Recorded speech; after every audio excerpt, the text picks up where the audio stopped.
غالبا لما باجي اعمل مقدمه لاي فيديو لمراجعه فيلم بقول ان احنا هنتكلم على مدار الفيديو دوت عن الايجابيات والسلبيات والفيلم حلو ولا لا. بس المره دي في المراجعه ديت في المقدمه انا هقول لك ان الفيلم رائع من قبل ما تسمع الفيديو كله. الفيلم بيجمع ما بين القصه الحلوه والمبدعه والمثيره مع الحرفيه واتقان العمل. فعلا فيلم رائع وهيعيش وهنتفرج عليه اكتر من مره. تابع معايا واعرف ليه الفيلم ده فعلا رائع والسلبيات والايجابيات اللي موجوده فيه.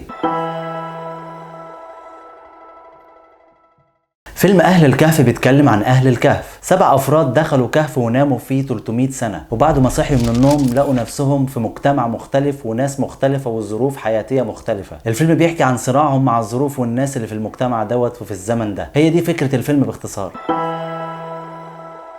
الفيلم إخراج عمرو عرفة، تأليف أيمن بهجت قمر، مقتبس من مسرحية لتوفيق الحكيم، بطولة خالد النبوي، محمد ممدوح، محمد فراج، بيومي فؤاد، ريم مصطفى فهمي، أحمد فؤاد سليم، أحمد عيد، أحمد وفيق، صبري فواز، هاجر أحمد، بسنت شوقي، جميل برسوم، رشوان توفيق، أحمد بدير، عبير فاروق. من أول مشهد في الفيلم وبيبان لك إن الفيلم ده هيبقى حلو. فيلم الكلام فيه ما كانش كتير في أول 3-4 مشاهد، والتعبير بالصورة بيوضح لك القصة ماشية فين. فمبدئيا كده أول كام مشهد بيقول إن الفيلم ده متقن ومعمول حلو، وإن المخرج هيدخلني في جو سينمائي أكتر عن طريق إن هو بيحكي لي بالصورة مش بالكلام الكتير. ما اخفيش عليكم أنا على مستوى شخصي ما بحبش الأفلام التاريخية قوي أو الأفلام اللي فيها معارك، لأن الأفلام التاريخية بيبقى عندها تحدي شوية إنها تحكي قصة وتحكي معلومات تاريخية وفي نفس الوقت تصنع لي فيلم ممتع ومثير. صناعة الفيلم الحلو احيانا بتتعارض مع ان انا اقعد احكي معلومات كتير وحقائق تاريخيه كتير. الفيلم الحلو ما يبقاش فيه معلومات كتير ولكن فيه احداث وفيه حاجات بتشدني. مش دايما الاحداث التاريخيه الحقيقيه بتشد الشخص او تصلح انها تبقى فيلم. الحاجه التانية في افلام الحروب، انا ما بحبش فكره الحروب في حد ذاتها، بحس انها جنون من البشر. فكره الصراع اللي البشر على مر التاريخ اتبنوها، وصعب تلاقي اي حقبه تاريخيه ما فيهاش حروب. انا من وجهه نظري الحروب هي جنون من البشر، ولذلك مش دايما بحب اتفرج على الافلام اللي فيها حروب كتير. ولكن مؤخرا حاولت اشيل الفكره دي من ذهني عشان اعرف اتفرج على افلام فيها حروب وفيها تاريخ واعرف استمتع بيها كقصه وفيلم. الحقيقه المعارك اللي معموله في الفيلم دوت مصنوعه بشكل جيد ومتقنه بالنسبه للامكانيات اللي موجوده عند صناع الفيلم. فانا ما لقيتش مثلا مشاهد كده مش مقنعه او فيك او حاجه العين ما تقبلهاش. فكره الفيلم بشكل عام وهي فكره اهل الكهف او قصه اهل الكهف، فكره عندها امكانيه انها تعمل فيلم وتعمل قصه حلوه اذا استخدمت صح. فكره ناس دخلت في الكهف وتصحت بعد 300 سنه، واحنا صغيرين واحنا بنسمع القصه ديت كنا دايما بنبقى مشدودين ليها لانها فكره غريبه على الذهن وعن طبيعه البشر. فالمخرج موفق جدا انه اختار الفكره دي. الفيلم بيمتاز بالمفاجآت والاحداث الكتيره الغير متوقعه اللي بتشدك لاخر الفيلم. فانا بتفرج على الفيلم كان في احداث معينه كنت بحاول اتوقع ايه اللي هيحصل. الحقيقه الفيلم خالف توقعاتي، ودي ميزه كبيره في الفيلم.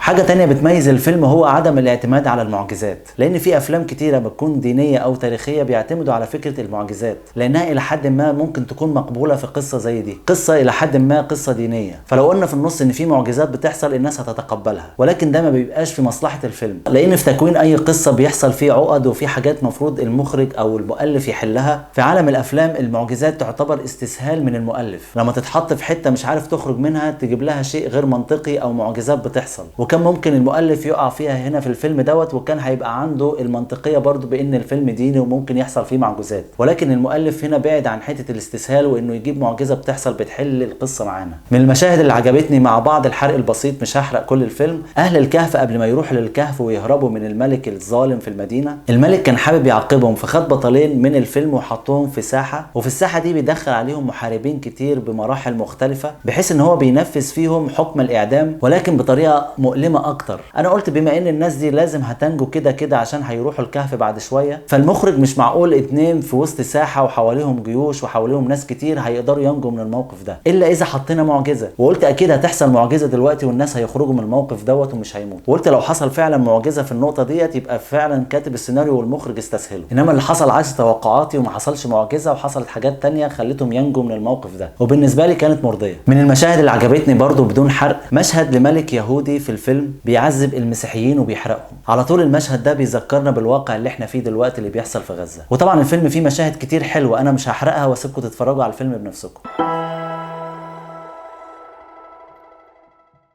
مشهد تاني عجبني برضه بدون حرق بيوضح قد ايه المخرج ما كانش بيستسهل حتى في التصوير. في الفيلم كان فيه 2 توأم، واحد منهم بيتقتل وبيموت ما بين ايدين اخوه. في التصوير دي حاجه صعبه جدا انك تكرر الممثل او شكل الممثل مرتين في مشهد واحد والاتنين حاضنين بعض. صحيح انه ما باينليش وشين الممثلين في نفس اللحظه، باين لي وش الممثل ونص الممثل او الشخصيه التانيه اللي هم في الاساس ممثل واحد، بس قدر يوصل ما بين الوشين ويحسسني ان هم فعلا توأم. كان جايب الشخصيتين في نفس الكادر، المفروض ان ممثل واحد بيقوم بدور الشخصيتين دول وواحد حاضن التاني، واحد وشه كامل ظاهر ليا والتاني ظاهر ليا نص وشه. قدر المخرج انه يطلع لي الكادر دوت من غير ما احس ان في اي حاجه مش مظبوطه في الكادر، وان في شخص تاني مختلف عن الشخص الاولاني او في دوبلير في الكادر، وان هم فعلا توأم. الفيلم الحلو بيبان من بدايه الفيلم ونهايه الفيلم، والجزء اللي في النص يحاول يكون مثير فعلا ما يكونش ممل. الفيلم ده الى حد ما قدر يعمل التركيبه دي. في نص الفيلم ما كانش ممل ابدا، واخر 10 دقايق او اخر ربع ساعه من الفيلم عمل لي احداث كتير مفاجاه ومتنوعه في المشاعر، اوقات يكون فيها ضحك واوقات يكون فيها دموع وبكا، والاهم من دوت الرساله اللي كانت موجوده في اخر 10 دقايق، رساله فعلا مؤثره ومهمه وقويه وبتلخص لنا هدف الفيلم.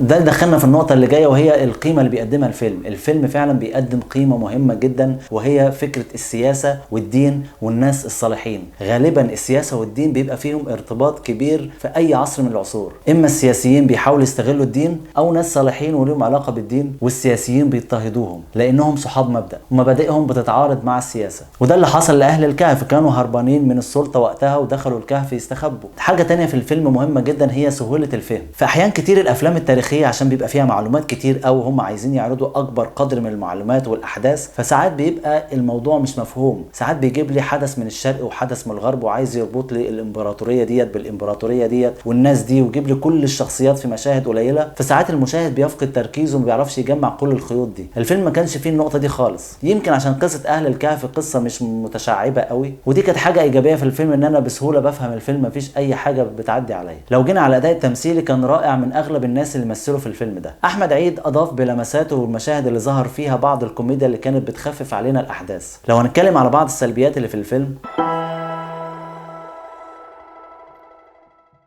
اظن لو كان اسم الفيلم كان حاجة تانية غير اهل الكهف كان ممكن ده يساعد في الدعاية اكتر للفيلم. لما يكون اسم الفيلم اهل الكهف الناس توقعت القصة وعارفة القصة وحافظاها، وده خلاهم ما يروحوش يتفرجوا على الفيلم في السينما، لان هو متوقع ايه اللي هيحصل وعارف القصة كاملة، مفيش مفاجآت في ذهنه ممكن تحصل. والحقيقة الفيلم كان فيه مفاجآت كتير، فاظن لو كانوا غيروا اسم الفيلم كان ممكن ده يأثر شوية في الدعاية ليه. السلبية التانية هي الدعاية القليلة للفيلم. الحقيقة الفيلم ده فعلا حلو ورائع، كان مهم قوي يتعمل له دعاية حلوة، دعاية قوية، دعاية تخلي الناس تروح تتفرج عليه، خصوصا ان الفيلم نزل في العيد وجمهور العيد بيكون مختلف شويه عن نوعيه الافلام دي، ونزل مع افلام زي اولاد رزق اللي كان معمول له دعايه ضخمه جدا جدا جدا واتصرف عليه مبالغ ضخمه. سلبيه بسيطه برضو في الفيلم، واظن ان اغلب صناع السينما مش دايما بيكونوا شايفينها انها سلبيه، ولكنه هو اختيار من صناع الفيلم. المفاجآت في الفيلم بدات بعد اول نص ساعه من بدايه الفيلم. صناع الافلام دايما بيشوفوا ان اول نص ساعه ممكن تكون بس عشان اعرض القصه واعرض العالم واعرض لك الشخصيات اللي في الفيلم ديت عامله ازاي، انما مهم برضو ان انا احط حاجات كتير تشد المشاهد في اول الفيلم عشان يقدر يكمل معايا باقي الفيلم. احط له بعض المفاجآت، بعض الاحداث المثيره. هنا الاحداث المثيره والمفاجاه حصلت بعد اول نص ساعه من بدايه الفيلم. حقيقه انا مش شايف سلبيات تانية في الفيلم. في الختام الفيلم ده فعلا فكرته حلوه، فكره اهل الكهف المخرج قدر فعلا يستغل الفكره ديت وعمل منها قصه حلوه. الفيلم بيجمع ما بين الجانب الانساني والعواطف والاحداث المثيره والمعارك. فيلم فيه بعض الدموع وبعض الضحك. حسيت في الفيلم دوت ان هو شويه الاجواء بتاعته بتشبه فيلم شمس الزناتي. الفيلم مش شبهه خالص من ناحيه القصه، ولكن الاجواء حسيتها شبهها شويه، والاحساس اللي وصلني من الفيلم نفس الاحساس برضه اللي ممكن يوصلني من فيلم زي شمس الزناتي. ربما تكون دي تجربتي الشخصيه بس مع الفيلم، ويمكن انت لما تتفرج على الفيلم يكون بالنسبه لك حاجه تانية. دي كانت مراجعتي النهارده للفيلم. ما تنساش تسيب لي تعليقك وتسيب لي رايك في الفيلم وفي المراجعه، وتكتب لي ايه الافلام اللي حابب ان احنا نعمل عليها مراجعات. اشترك في القناه وصفحاتي على فيسبوك وانستجرام وتيك توك. وسلام، واشوفكم على خير يا ابطال.